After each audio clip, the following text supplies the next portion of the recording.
आपके अपने YouTube channel केम science hub के ऊपर आप सभी का स्वागत है। आज जो हम प्रयास सीरीज का लेक्चर 26 लेके आ रहे हैं वो किसके बारे में है? सॉल्यूशन के बारे में है, जो आपके 12th बोर्ड का सबसे फर्स्ट चैप्टर है। कौन सा? सॉल्यूशन।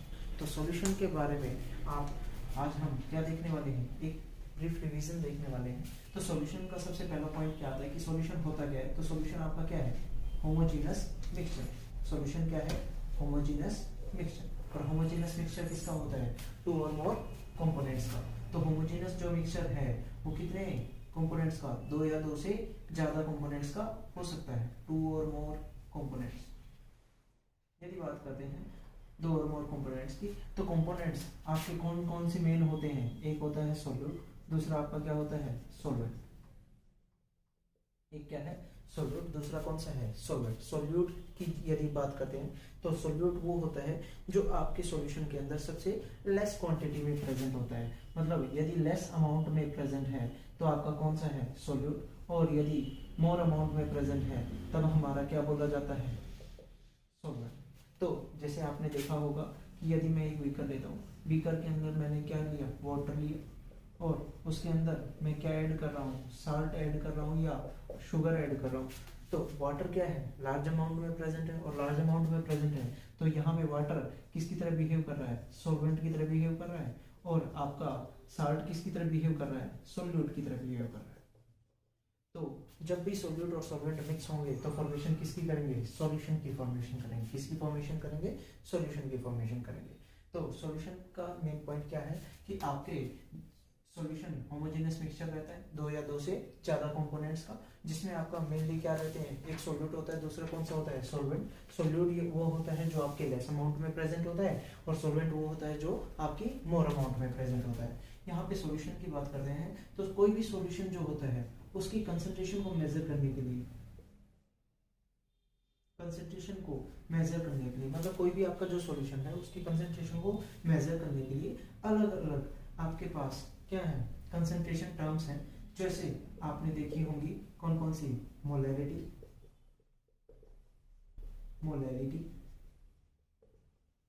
आपका मोल फ्रैक्शन, मास परसेंटेज, ये देखी है, साथ में नॉर्मलिटी। तो ये टर्म्स आप और एटसेट्रा, मतलब फॉर्मेलिटी, पार्ट्स पर मिलियन, पीपीएम वगैरह आपकी क्या हो जाती हैं? ये सारी कंसंट्रेशन टर्म है जिससे हम क्या कर सकते हैं? आपका मेजर कर सकते हैं सॉल्यूशन की कंसंट्रेशन को। तो जैसे सबसे पहली पॉइंट आता है कौन सा? मोलैलिटी का। तो मोलैलिटी आपकी क्या होती है? मोलैलिटी को डिनोट करते हैं कैपिटल एम से। पॉइंट ध्यान रखना, मोलैलिटी को किससे डिनोट कर रहे हैं? कैपिटल एम से। और मोलैलिटी होती क्या है? Number of moles of solute, number of moles of solute dissolved in per unit volume of solution, per unit volume of solution। यदि ml में है तो 1000 से आपका क्या हो जाएगा? मल्टीप्लाई। तो आपका मोलैलिटी का फॉर्मूला क्या है? Capital M equals to number of moles of solute को मैं कैसे लिख सकता हूँ? Na। n किस लिए? नंबर ऑफ मोल्स के लिए। a आपका सॉल्यूट। तो यहाँ पे ये पॉइंट ध्यान रखना कि सॉल्यूट को अब हम क्या मान के चल रहे हैं? a। सॉल्वेंट को हम क्या मान के चल रहे हैं? b। तो सॉल्यूशन में आपके दो कंपोनेंट है, a और b, और a आपका क्या है? सॉल्यूट, b आपका क्या है? सॉल्वेंट। तो यहाँ पे Na हो गया number of moles of solute, volume solution के लिए तो सॉल्यूशन कंप्लीट लिख दो, सॉल्यूशन। यदि ml में है तो ml, और इनटू में 1000। तो ये आपका क्या हो गया? मोलैलिटी।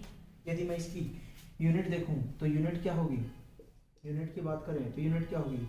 मोल पर लीटर। क्या है? मोल पर लीटर। यहाँ पे बात करता हूँ दूसरे की, मोलैलिटी की। तो मोलैलिटी आपका किससे डिनोट होता है? स्मॉल m से। स्मॉल m से डिनोट होता है। और मोलैलिटी होती क्या है? Number of moles of solute. यहाँ पे ये आपका क्या है? Number of moles of solute dissolved in weight of solvent in kilogram, weight of solvent। ये पॉइंट ध्यान रखना, मोलैलिटी में वेट ऑफ सॉल्वेंट आएगा, मोलैलिटी में क्या आ रहा है? Volume of solution. तो आपका यहाँ पे क्या होगा? यदि किलोग्राम में है तो सिंपल किलोग्राम रहेगा, यदि ग्राम में है तो 1000 से मल्टीप्लाई हो जाएगा। तो number of moles of solute को किसे डिनोट करेंगे? Na से। वेट ऑफ सॉल्वेंट को, वेट मतलब W, सॉल्वेंट मतलब आपका B। यदि ग्राम में है तो ग्राम लिख के इनटू में 1000 हो जाएगा। तो यहाँ पे इसकी यदि मैं यूनिट की बात करता हूँ तो यूनिट आपकी क्या आ जाएगी, यूनिट क्या आ जाएगी, मोल पर किलोग्राम। क्या यूनिट आ गई, मोल पर किलोग्राम। तो ये आपकी क्या हो गई, मोलैलिटी। यहाँ पे बात करता हूँ मोल फ्रैक्शन की, किसकी, मोल फ्रैक्शन की। यहाँ पे इंपॉर्टेंट पॉइंट चल रहे हैं जिसमें आप क्या देखेंगे कि मोलैलिटी, मोल फ्रैक्शन वगैरह, तो ये सारे इंपॉर्टेंट हैं अकॉर्डिंग टू, मतलब आपके 12th बोर्ड के एग्जाम्स के अकॉर्डिंग। यहाँ पे बात करते हैं मोल फ्रैक्शन। तो मोल फ्रैक्शन आपका क्या है, एक्स। मोल फ्रैक्शन को किससे डिनोट करते हैं, एक्स से। और मोल फ्रैक्शन आपका क्या होता है कि number of moles of solute, मतलब कोई भी number of moles of component कह सकते हैं, कंपोनेंट डिवाइडेड बाय किसमें, total number of moles of solution, total number of moles of solution. और ये क्या हो गया, number of moles of component, मतलब आपका सॉल्यूट भी हो सकता है और सॉल्वेंट भी हो सकता है। मतलब जैसे मैंने माना सॉल्यूट, तो number of moles of solute होगी, और डिवाइडेड बाय क्या है, total number of moles of solution, मतलब Na प्लस Nb हो गया। तो ये किसके लिए आया, XA। XA का मतलब क्या है, यहाँ पे मोल फ्रैक्शन ऑफ सॉल्यूट, किसके मोल फ्रैक्शन है, मोल फ्रैक्शन ऑफ सॉल्यूट। तो मोल फ्रैक्शन ऑफ सॉल्यूट क्या हो गया, Na divided by Na plus Nb, ये हो गया। यहाँ पे बात करते हैं मोल फ्रैक्शन किसका, सॉल्वेंट का। तो मोल फ्रैक्शन ऑफ सॉल्वेंट की यदि मैं बात करता हूं तो किससे डिनोट करेंगे, XB से। और XB से डिनोट करेंगे तो यहाँ पे अब की बार कंपोनेंट के मोल कौन से आएंगे, सॉल्वेंट के, तो Nb divided by Na plus Nb। तो ये आपका क्या हो गया, फॉर्मूला भी हो गया मोल फ्रैक्शन का। और यहाँ पे ये जो मोल डिवाइडेड बाय मोल है, तो मतलब इसकी जो यूनिट होती है वो क्या होती है, यूनिट लेस। क्या है, यूनिट लेस। और यहाँ पे बात करते हैं, ये तो हो गया मोल फ्रैक्शन। और mole fraction of component A, mole fraction of component B is equals to 1। ये मोस्ट इंपोर्टेंट पॉइंट है कि आपके जितने भी कंपोनेंट्स प्रेजेंट रहते हैं सॉल्यूशन के अंदर, 1 2 3 4 जितने भी हैं, उनका क्या रहेगा, सम ऑलवेज किसके बराबर रहेगा, इक्वल्स टू 1 के बराबर रहेगा। मेनली आप कंपोनेंट कितने रखते हैं, 2। तो 2 कंपोनेंट है, मतलब एक सॉल्यूट और एक सॉल्वेंट। तो मतलब 2 कंपोनेंट के लिए हम उस सॉल्यूशन को क्या नाम देते हैं, बाइनरी सॉल्यूशन। क्या नाम देते हैं, बाइनरी सॉल्यूशन। तो बाइनरी सॉल्यूशन में आपके mole fraction of A plus mole fraction of B is always equals to 1 के बराबर होगा। तो ये आपका क्या हो गया, मोल फ्रैक्शन। यदि यहाँ पे बात करते हैं तो molality capital M, molality small m, mole fraction X। यहाँ पे बात करते हैं कि कई बार क्वेश्चन आ जाता है कि आपके कौन सा ऐसी कंसंट्रेशन टर्म है जो टेम्परेचर के साथ चेंज हो जाती है। तो टेम्परेचर के साथ चेंज होने वाली, मतलब टेम्परेचर किसके ऊपर डिपेंड करता है, वॉल्यूम। और वॉल्यूम डायरेक्टली प्रोपोर्शनल टू क्या होता है, टेम्परेचर। और जब वॉल्यूम डायरेक्टली प्रोपोर्शनल टेम्परेचर के है तो टेम्परेचर इंक्रीज या डिक्रीज करने पे वॉल्यूम की क्या होगी, चेंजमेंट होगी। और वॉल्यूम जब चेंज होगा, वॉल्यूम किसके अंदर है, मोलैलिटी के अंदर। जब भी वॉल्यूम चेंज होगा मतलब मोलैलिटी आपकी क्या होगी, चेंज होगी। मतलब आपका ये क्या है, ये टेम्परेचर के साथ मोलैलिटी आपकी क्या हो रही है, चेंज हो रही है। और मोलैलिटी की बात करते हैं तो यहाँ पे वॉल्यूम नहीं, और वॉल्यूम नहीं तो मतलब आपकी मोलैलिटी कैसी रहती है, वैसी सेम टू सेम रहती है आपके कोई भी टेम्परेचर के ऊपर। तो मोलैलिटी टर्म आपकी ज्यादा प्रेफर की जाती है किससे, मोलैलिटी से। क्यों, क्योंकि आपकी जो मोलैलिटी है वो टेम्परेचर डिपेंडेंट है, मोलैलिटी आपकी कैसी है, टेम्परेचर इंडिपेंडेंट। तो ये हो गया आपका मोलैलिटी, मोल फ्रैक्शन। अब बात करते हैं मास परसेंटेज और नॉर्मलिटी की। यहाँ पे अब नॉर्मलिटी की बात करेंगे तो नॉर्मलिटी भी आपकी क्या है, एक टाइप की कंसंट्रेशन टर्म ही है जिससे हम क्या मेजर करेंगे, कंसंट्रेशन को मेजर करेंगे। और कंसंट्रेशन को मेजर करते हुए नॉर्मलिटी होती क्या है ये बताएंगे।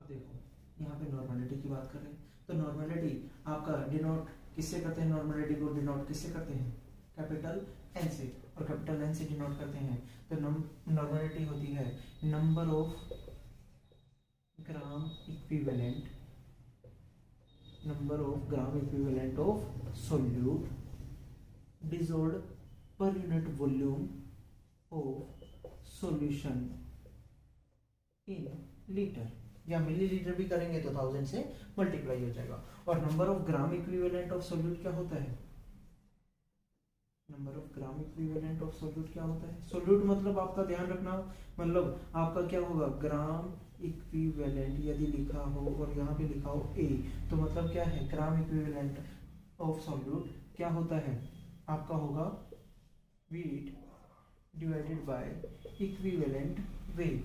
और इक्विवेलेंट वेट भी किसका, सोल्यूट का, वेट भी किसका, सोल्यूट का। और यहाँ पे यदि मैं बात करता हूँ इक्विवेलेंट वेट ऑफ सोल्यूट क्या होगा, तो इक्विवेलेंट वेट ऑफ सोल्यूट क्या होता है, molar mass of solute divided by n factor. क्या होता है, डिवाइडेड बाय एन फैक्टर। तो आपका जो number of gram equivalent of solute है वो आपका क्या है, वेट अपॉन इक्विवेलेंट वेट। और इक्विवेलेंट वेट क्या होता है, molar mass divided by n factor. तो इक्विवेलेंट वेट की यदि मैं वैल्यू पुट करता हूँ तो आपका जो ग्राम इक्विवेलेंट है वो क्या बनेगा, देखो यहाँ पे बना रहा हूँ, तो आपका क्या बन रहा है, weight of solute divided by molar mass of solute.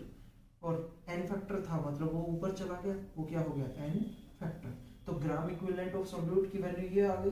अब ग्राम इक्विवेलेंट ऑफ सोल्यूट को पुट किसमें कर देंगे, नॉर्मलिटी की इस इक्वेशन में। यदि मैं मानता हूँ इसको फर्स्ट इक्वेशन, तो नॉर्मलिटी की इक्वेशन क्या बनेगी, अब weight of solute WA divided by molar mass of solute MM में इनटू में एन फैक्टर, और साथ में क्या था, डिवाइडेड बाय वॉल्यूम।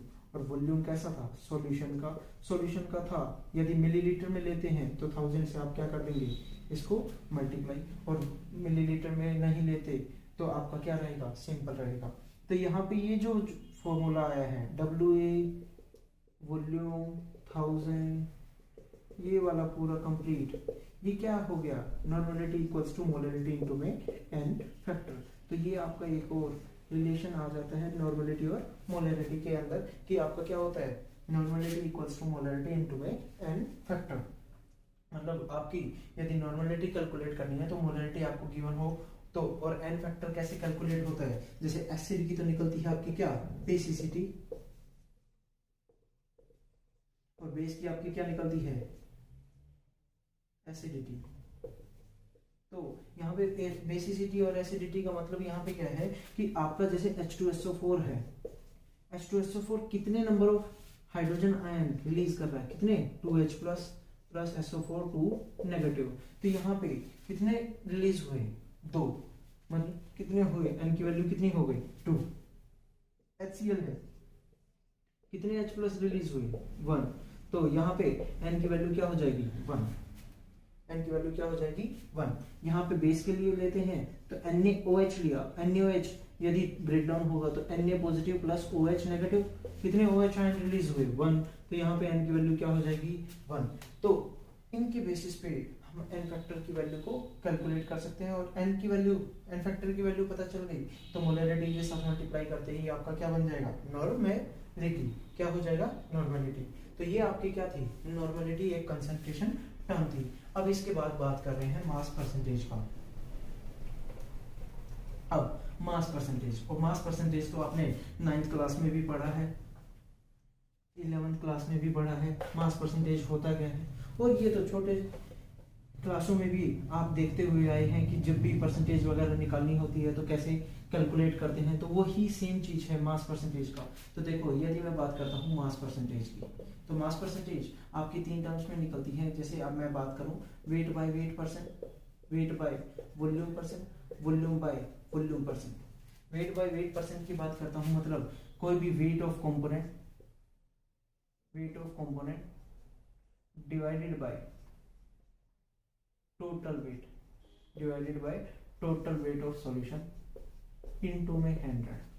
यहाँ पे ये पॉइंट ध्यान रखना, परसेंटेज को हटाने के लिए 100 से मल्टीप्लाई कर दिया। यहाँ पे बात करें तो ये क्या होगा, वेट ऑफ कंपोनेंट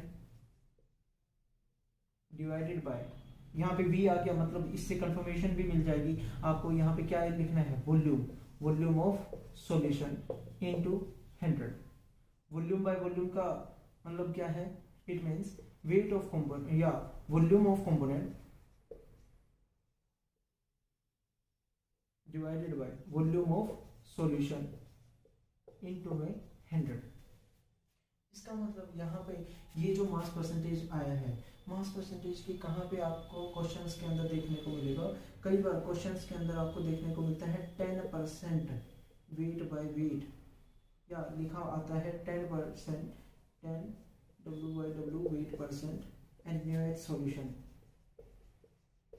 ऐसे लिखा आता है। तो 10% लिखा है मतलब आपका क्या है यहाँ पे वेट बाय वेट, तो इसका मतलब क्या है यहाँ पे 10% वेट बाय वेट का, कि आपका 10 ग्राम NaOH present in 100 gram of solution,